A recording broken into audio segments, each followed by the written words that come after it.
Okay, before we get into the serious news, I wanted to kick things off with an adorable story that'll almost definitely be turned into a second-rate Christmas special next year. Well, it may just be New York's unofficial new holiday mascot, a small owl found inside the Rockefeller Center Christmas tree. Yeah, inside the tree. A worker setting up the tree found it tucked away in the branches. Look at it as a small bird. It's called a saw-whet owl. It's the smallest in the Northeast, now recovering at the Ravensbeard Wildlife Center in Saugerties. And it's already getting lots of love and attention, even has its own Twitter page, by the way, that someone set up on its behalf. Very nice, and its own little turtleneck, too. Oh my God! Can we just take a second to appreciate how freaking cute this owl is? He's so cute that Baby Yoda's probably put a hit on him as we speak. In fact, he's so cute, I want one. You know what? I'm gonna go get a little owl right now. That was a mistake. Owls are not pets. But still, guys, what a fun story.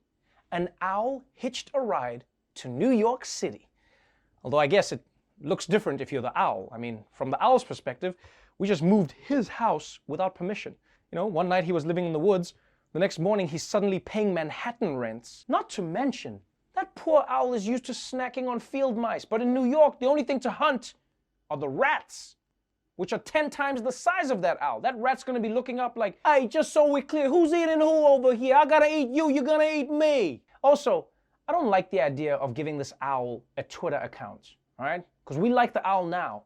But once we start reading those tweets, wow, owl lives matter, unfollow. But let's move on to Donald Joe Biden beat my ass Trump. None of his legal efforts to undo the election have been working. So now he's trying a different approach. You might remember that yesterday, 2 Republican election officials in Michigan tried to throw out votes from the entire city of Detroit. And then they had to be shamed into backing down.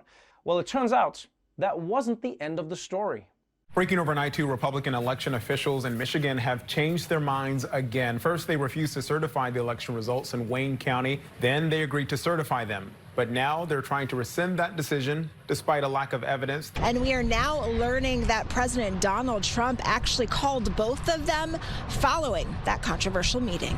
Trump's campaign has long been pressuring Georgia Republican Secretary of State Brad Raffensperger. Anytime that Trump targets a person publicly, they get death threats and they have to get security. Raffensperger and his wife have received death threats in recent days, including a text to him that read, "You better not botch this recount, your life depends on it."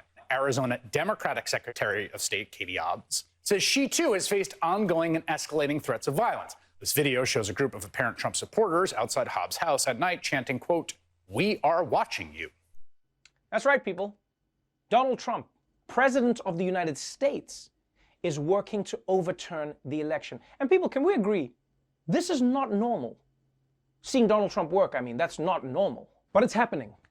Trump is personally, listen to this, Trump is personally calling election officials and targeting them in public, hoping to pressure them into overturning the election results, which I don't care who you are is deeply disturbing because before now, he was at least pursuing his claims through the courts. Yeah, it wasn't fun, but it was legal.